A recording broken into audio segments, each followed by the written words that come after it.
موسیٰ علیہ السلام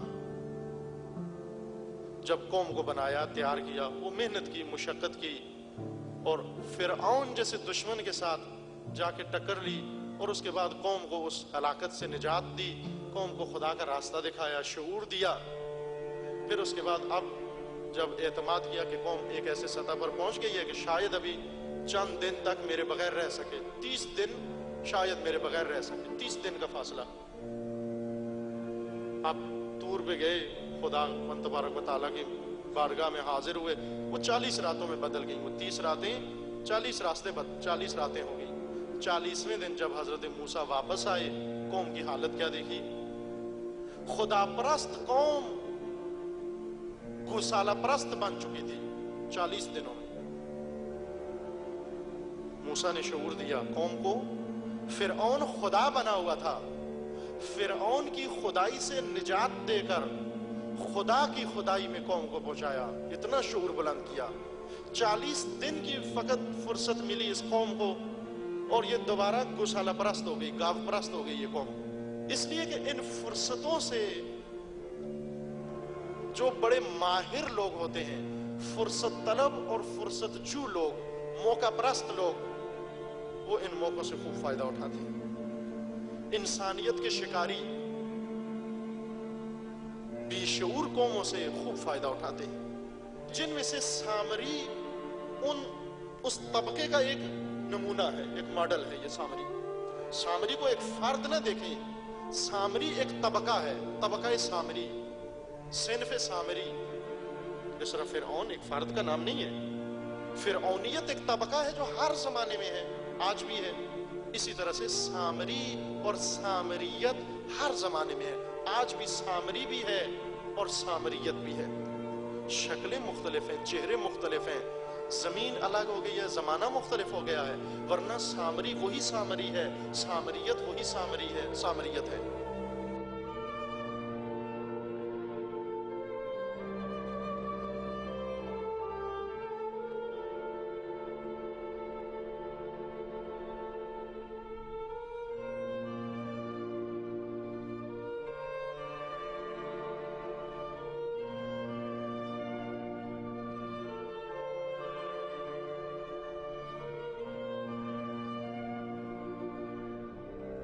اگر امت نہ ہو امام نہیں ہو سکتا، اگر امام نہ ہو امت باقی نہیں رہ سکتی.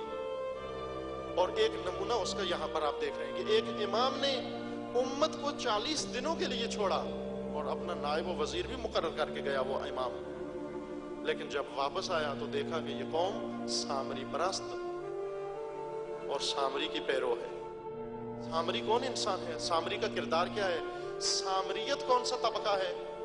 سامری وہ لوگ ہوتے ہیں کہ جو ہی فرصت ملے بے شعوروں کی بے شعوری سے وقت پر فائدہ اٹھاتے ہیں، اس کو سامری کہتے ہیں. خواہ وہ ایک گوسالے کی طرف دعوت دے، اپنی طرف دعوت دے، کسی بت کی طرف دعوت دے، کسی ازم کی طرف دعوت دے، کسی مکتب کی طرف دعوت دے، کسی کی طرف بھی بلائے، حق سے ہٹا کر کسی اور نمونے کی طرف بلائے، وہ سامری ہے. ضروری نہیں کہ سامری اس کو کہتے ہیں جو گائے کی طرف بلائے. یہ بہت آسان کام ہے، تھوڑی سی اس کے لیے ذہنی فراست کی ضرورت ہے. جہالت سے فائدہ اٹھانا، بے شعوری سے فائدہ اٹھانا. انبیاء میں اور سامری میں کیا فرق تھا؟ دیکھیں، بے شعوروں کو فرق نہیں نظر آیا موسیٰ میں اور سامری میں. کہا یہ موسیٰ بھی عجیب و غریب کام کرتا ہے، موسیٰ کے پیچھے بھی چل پڑے. دیکھا سامری بھی عجیب و غریب کام کرتا ہے، اس کے پیچھے بھی چل پڑے. بے شعور جب ہوں لوگ، جو بھی عجیب و غریب کام کرے اس کے پیچھے چل پڑتے ہیں.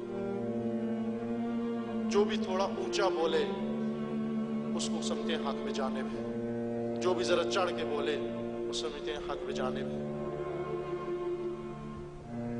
جس کا نام اخباروں میں آ جائے کہیں وہ حق میں جانب ہے، جس کے بورڈ لگ جائے وہ حق میں جانب ہے، جو ٹی وی پہ آ جائے وہ حق میں جانب ہے، جو ریڈیو پہ آ جائے وہ حق میں جانب ہے، جو میڈیا میں آ جائے وہ حق میں جانب ہے. یہ بھی شعوری کی علامتیں ہیں. شعور یہ کہتا ہے کہ موسیٰ کا نام کسی میڈیا میں نہیں آتا، کسی چینل پہ نہیں آتا، سامری کو ساری دنیا مانتی ہے. اب بے شعوری اور شعور میں یہی سے فرق ہوتا ہے.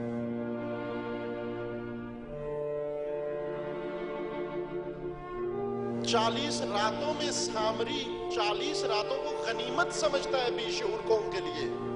40 راتیں کافی ہیں بیشعور قوم کو راستے سے ہٹانے کے لیے. موسیٰ نہ ہو جس قوم میں, اور قوم بھی بے شعور ہو, فقدان ہو شعور کا. 40 راتیں تمام ہیں بس ہیں سامری کے لیے, چونکہ سامری بہت چالاک ہے, بہت دانا ہے, بہت بڑا خطیب ہے, بہت بڑا دانشور اور دانشمند ہے, بہت فصیح, بلیغ اور ادیب ہے. اتنے ماہر انسان کے لیے 40 دن بہت ہیں.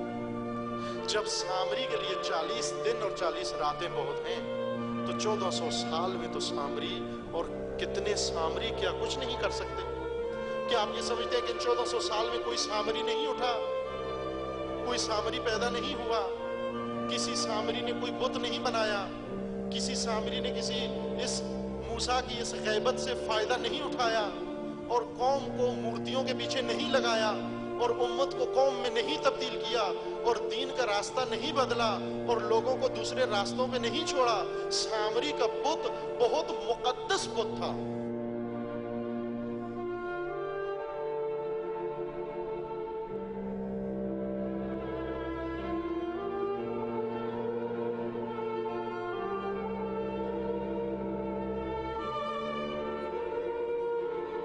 پارٹی خوب کلمہ سے ظاہر ہے. خوب پارٹی کا معنی کرو. آپ مجھ سے زیادہ انگلش جانتے ہیں. پارٹی اگر اس کا ترجمہ کریں ہم تو کیا بنتا ہے؟ لفظی ترجمہ, تحت اللفظی ڈکشنری والا ترجمہ کریں. پارٹ سے ہے نا, پارٹ, پارٹی کیا معنی ہوتے ہیں اس کے؟ حصہ. یعنی ایک چیز کو کاٹ کے, جب کیک کاٹتے ہیں نا آپ اپنی سالگرہ کا, تو اس کو کیا کرتے ہیں آپ؟ پارٹیشن کرتے ہیں نا, اس کی 2 حصے کر دیتے ہیں. اس کے 2 حصے کرنے سے, ایک چیز کے 2 حصے کرنے سے پارٹی بن جاتی ہے. ایک چیز کو کاٹنے سے پارٹی بن جاتی ہے. امت تھی, تم امت تھے, امت واحدہ تھے. سامری نے آ کر اس نامرئی چھری سے اور تلوار سے تمہاری بیشعوری کی گردن پر ایسے وہ چھری چلائی, تمہارے 2 حصے ہو گئے. تم خوش ہو کے ہم نے پارٹی بنا لی, تم خوش ہو کے ہم نے ایک دھڑا دوسروں سے الگ کر لیا, تم خوش ہو کے ہمارا گسالہ الگ ہے. اب یہاں تنظیم میں اشتباہ نہ ہو. بعض کے ذہنوں میں ہوگا کہ تنظیم سے مراد تو یہ ہوتا ہے کہ منظم, ڈسپلن. یعنی نا, ڈسپلن اور چیز ہے, تنظیم اور چیز ہے. تنظیم سے مراد یہاں پارٹی ہے.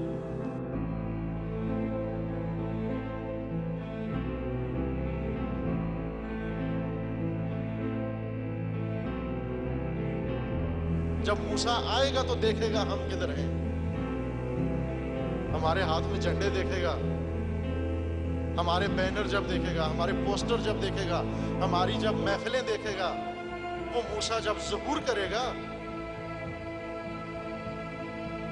موسیٰ جب آئے تو آ کر ہارون کا گریبان پکڑ لیا, کہا کہ مگر میں تجھے اس کا قوم امت کا نگہبان نہیں بنا کے گیا تھا. ہارون نے کہا کہ بھیا میں نے کوئی کسر اٹھا نہیں چھوڑی, لیکن کیا کروں, یہ قوم بڑی بے شعور تھی. میں ان کو ادھر بلاتا رہا, سامری ادھر بلاتا رہا. انہیں سامری کی بات زیادہ پسند آئی, میری بات انہوں نے سنی نہیں. وہ موسیٰ جب ظہور کرے گا تو آ کر اپنے نائبوں اور اپنے جانشینوں کا آ کر گریبان پکڑے گا کہ مگر میں نے تمہیں اس امت پر نگہبان مقرر نہیں کیا تھا, مگر میں نے نہیں کہا تھا کہ انا حجت اللہ علیکم وانتم حجتی علیہم, میں اللہ کی حجت تم پر ہوں اور تم میری حجت اس امت پر ہو, مگر میں تمہیں نگہبان مقرر کر کے نہیں گیا تھا.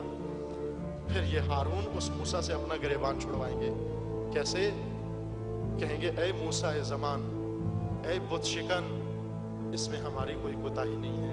ہم بلاتے رہے, ہم بتاتے رہے, ہم دکھاتے رہے, لیکن سامری کی گائے میں جاذبہ اتنا تھا, کشش اتنی تھی, خوبصورت اتنی تھی, اس کی صدا بڑی مترنم تھی, اس کی آواز میں بڑی لے تھی, قوم بڑی بے شعور تھی. ہم بلاتے رہے, یہ سامری کے پیچھے دوڑتے رہے. ہمارے پاس مسلک موجود ہے, امامت موجود ہے, سامری کی کیا ضرورت ہے؟ امت موجود ہے، ہمیں پارٹی کی کیا ضرورت ہے؟ یہ وہ نمونے ہیں. اب میں نے کہا نا کہ یہاں ڈسپلن کو نہ آئے، پارٹی کا جانشین نہ بنائیں. ڈسپلن امت میں بھی ہو سکتا ہے اور رہا بھی ہے. حضرت ابراہیم نے جس امت کی رہنمائی کی، حضرت اسماعیل نے جس امت کی رہنمائی کی، حضرت موسیٰ نے جس امت کی رہنمائی کی، حضرت عیسیٰ نے جس امت کی رہنمائی کی، پیغمبر اکرم نے جس امت کی رہنمائی کی، اس میں ڈسپلن نہیں تھا. علی علیہ السلام نے جس امت کی رہنمائی کی، اس میں ڈسپلن نہیں تھا. امام حسین علیہ السلام نے جس قوم کی امت کی رہنمائی کی، اس میں ڈسپلن نہیں تھا. بس معلوم ہوا کہ ڈسپلن بغیر پارٹی کے بھی ہو سکتا ہے. اور یہ تو خود ڈسپلن تو اخلاق اسلامی میں سے ہے. خود علی علیہ السلام نے آخری وصیت یہ کی کہ میں آپ کو تقوی اور منظم رہنے کی وصیت کرتا ہوں. منظم ہونا اور چیز ہے، دڑھا بنا لینا، گروہ بنا لینا یہ اور چیز ہے. سامری وہ نہیں ہوتا جو اپنے کام کو غیر مقدس بنا کر پیش کرے. ہمیشہ اپنے کام کو مقدس بنا کر پیش کرتا ہے. ہمیشہ یہ کہتا ہے کہ یہ خدا کا گوسالہ ہے، یہ خدا کی گائے ہے، یہ خدا کا بچڑا ہے، اس کو چومو. موسیٰ کو چھوڑو، اس کے پیچھے چلو. سامری کی ٹیکنیک یہ ہے کہ مقدس بنا کر، عین دین بنا کر پیش کرتا ہے، عین رضائے خدا بنا کر پیش کرتا ہے. یہ تو مہارت ہے اس کی کہ بی شعوروں میں آ کر وہ یہی چیزیں متعارف کرواتا ہے. چله به چله عشق را از غم به شادی میبری، حق خود از لبخند را با اشک با خون میخری.